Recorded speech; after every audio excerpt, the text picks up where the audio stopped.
láyé olúgbọ́n mo ké borùn méje ẹ ò máa kọ yí lórin láyé àrẹ̀sà mo ké borùn mẹ́fà ẹ ò máa kọ yí lórin láyé ìsẹ̀yìn èmi ra kókò mo ra rán mo ra sányán bàbá sọ àfọ̀lẹ́ ló lè pélé.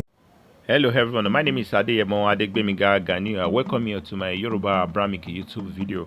And in today's topic, we shall be treating the legacy of Moses, because this has always been a known requested video for me. Most of my subscribers have been pushing me to do it, but I've earlier refused to do it because it is a controversial one.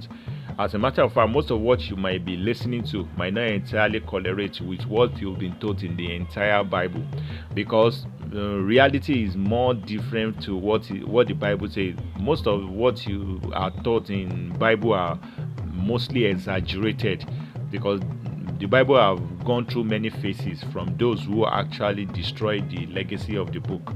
Do you understand? So I will try my best to say, and all my findings or facts will actually gather information from different reputable scholars across the world. One of them, or the most of them, which I took my information from, was the late Professor Olagere from Delta in today's Nigerian South, and other one came from the likes of Ben Yusuf of Ethiopia and the George Simmons of the United States, and so many other ones. And I was also able to read many books from the late Anta Diop from Senegal, Barbarian and Civilization, or some of that thing, to buttress my point. So what I will be telling you today is just a replica of what many of you might have listened to in different videos or read in books, with my own little findings. So let's quickly dive into it. First of all, we need to understand that Moses is a Yoruba man. That is the first thing I will first say. He's a Yoruba man. He was born in the year 1195 BC at North Sudan, which was adjacent of south of Egypt.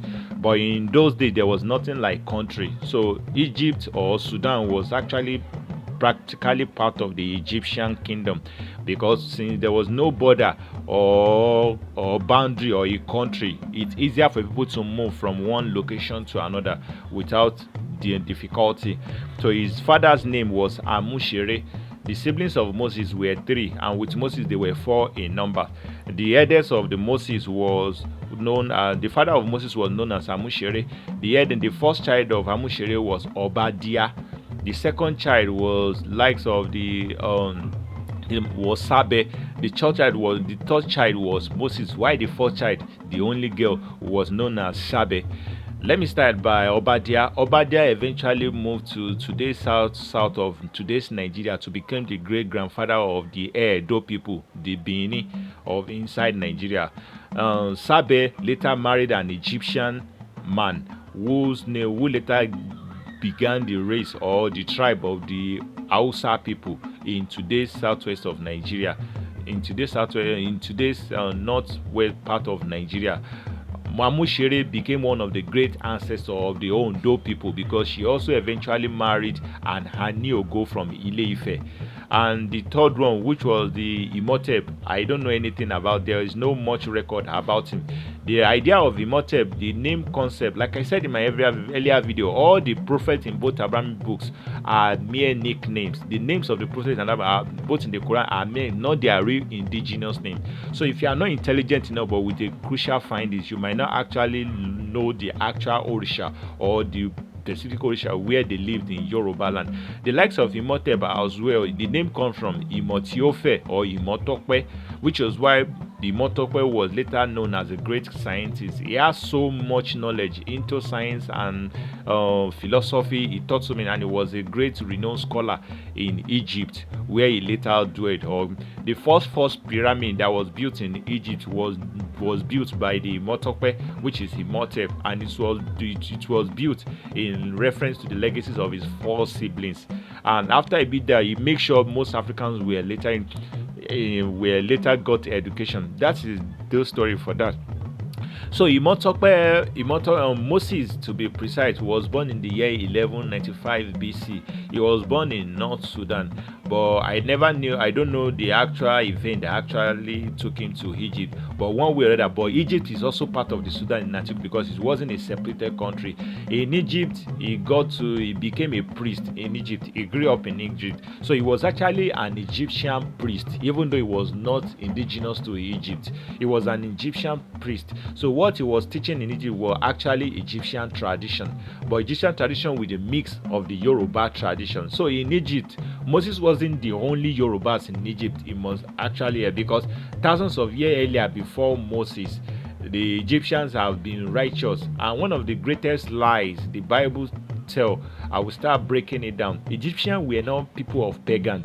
The ancient Egyptians were actually righteous people, but they understood their own almighty God from another perspective. Likewise the Yorubas, but they're actually people of we also add that maybe Akhenaten was the one who introduced the worshipping of one god. I don't know, I'm not an expert in an Egyptian country, but Egyptians were not entirely, because prior before the birth of Moses, the Egyptian has a righteous book which was known as the Mahat.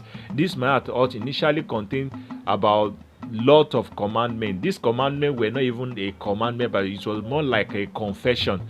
I swear I've never did this. I swear I've never done that. I swear I've never killed so person. It was more like so. Either they believe, either the monotheistic faith or their way of life were extremely righteous. But one way or the other, still, Moshe grew up as a priest. But under so that was where Moshe copied his 10 commandments from. All the ones that they say God sends, no, those ones are fabricated story. He just pick out some of the pre-existing Mahat law, which are righteous, then start teaching people. That does not mean he never had the chance to speak with God or had connection with God. I will touch on that later. So Moshe grew up in the Egyptian system, was actually a priest in Egypt. But despite the correlation between the Egyptian and the ancient Omonuabi that were living in Egypt, by the way, most Yoruba often argue that Yorubas never had anything to Egypt. Please stop saying what you don't know. It's irritating. Most of the Yorubas will say that lack proper education, because even great scientists all across the world, likes of the Constantine de Voli, they made mention of like those who created the Sphinx in Egypt. He said it that everything that made Egypt today were actually from the Omologo who came from Ile-Ife land. Because in ancient day, Ile-Ife land does not limit it to today's Osun state. In category, Ile-Ife land in antiquity actually means the entire part of West Africa, from Ghana, from Togo, from Dahomey, from today's Nigeria. They are part of the Ile-Ife land, because most people who migrated out, or most people who occupied those delta regions of West Africa, were actually Yorubas from the Airways, from the Ko, and who spread out. So they were part of the Ile-Ife and the Oyo kingdom. So when we are talking about Ile-Ife initiative, I'm practically talking about the entire West African Yorubas of different ethnics, who now be like the Ghanaian people now, the Gadangbe and Co. So when an ordinary Yoruba from today's southwest Nigeria is claiming that we never had history with the Egyptian, they practically knows nothing about their origin, because these were the Yorubas who built Egypt, who brought civilization to Egypt. Like Constantine de Voli of French actually say, we have other references from other Greek philosophers who came earlier too. They also reference to also Moses wasn't the only Omologo of Ondo in today that was living in it. So it wasn't a big deal the way people portrayed it in my comment section. There are many Yorubas who were living comfortably in Nubian, because Nubian was actually part of Egypt, while Israel too was actually part of Egypt in antiquity. As a matter of fact, there was nothing like Israel land then. It was just Philistine, and they were typical black. It was of recent time they changed it to Palestine, and they later created new state of Israel in 1948 or so. I mean the British. So those are where the concept. So Moses was actually living in the. So when I'm saying Moses lived in Egypt, I'm practically joining the likes of the Nubian, the Israel land. I'm collectively identifying those places as Egypt as well together. So Moses lived in Egypt, and one way or the other, he later had fraction with the ruler of Egypt then, who was Ramses II, the son of Seth. which later resulted to why the Ramses was later dubbed as Pharaoh, because the Pharaoh came from Enifira Awo. Moses was actually Babalawo. His father was Amushere of Sudan. His father was a mini Bale or mini chief of a town which is called Bale. He was an herbalist, which was why Imhotep also, which was from through him that Imhotep also got his own philosophy of Ifa from. So Imhotep, Moses, and all his king. There, I'm even seeing there is another narrative that equally said Imhotep is also the same man which people dub as Aaron in the Bible, the brother of Moses, because Aaron is another Yoruba name that was derived from Aaroni Ologun, a very powerful Babalawo of another aspect. So Moses came from the lineage of powerful Babalawo and herbalist. So, and because Moses was actually a Babalawo, which was why his enemy, which is the Ramses, was later dubbed as Enifira Babalawo, he who opposes a Babalawo priest. That was where the Ramses too got the nickname of Pharaoh from. So as Moses left those places, I don't want to touch on how he left those places. We later realized that Moses eventually contacted or had a connection with the Yoruba spirituality to an extent that he later received the 2 tablets which the Bible really speaks about. But the conspiracy between these two tablets, which most Christian leaders don't often teach, that they agree that there were 2 tablets. One part of the tablet contained the details or the laws, and the other part they don't say anything about the other tablet. But today I shall be telling you one tablet is called Oduifa Corpus, the laws of Oduifa. The other tablet which they also reference to is Okmofa. So Moses had Oduifa and Okmofa, which was why both Abrahamic traditions from the Quranic perspective, they agree that Moses continuously speak with the Lord Almighty directly. Do you actually think Moses is seeing the Almighty face to face? Directly, which they mean is that he continues to use the Okmofa to communicate with the Eledumare. And as a matter of fact, the Torah, the name of the Almighty God of the Torah is called El, which gave birth to the word Elohim, Elijah, Ella, Oluye, Eliluye. El. The same El was what gave birth to Eledumare. Ella. It's all about Ella.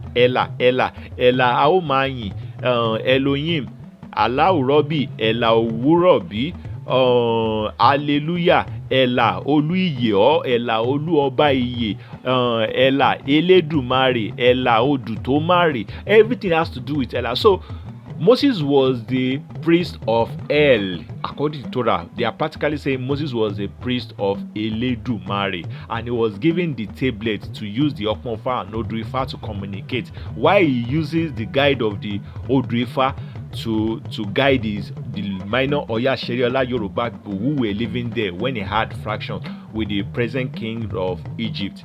So that is for that. Let's now jump. The common question is this: How can we relate Moses to Yoruba land or Ondo town? I will give you hints of some of the things I was able to gather, but not everything, because I'll preserve so many of it for my book to make my book more interesting. What's the use of it if I expose myself on air? But one of the things I need to realize that when Moses was actually guiding the Oya Sheriola within the axis of the Nubian and the Central Africa, because where they were going, the Israel land Moses was leading the Oya Sheriola to was not Middle East. That is one fact you need to know. There was nothing like Middle East in antiquity. It was not East Africa, and it was actually an extension of the Egyptian kingdom.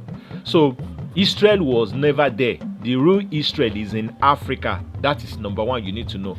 So the leading of Moshe to Israel land was an act of leading some minor Yoruba from Egyptian land back to West Africa, where they are. After where the rest majority Yoruba people are. That is where. So the journey between Egypt land to West Africa is what they refer to as the journey of the Israelites. The Israelites are the Oya Sheriola or Moto Sheriola.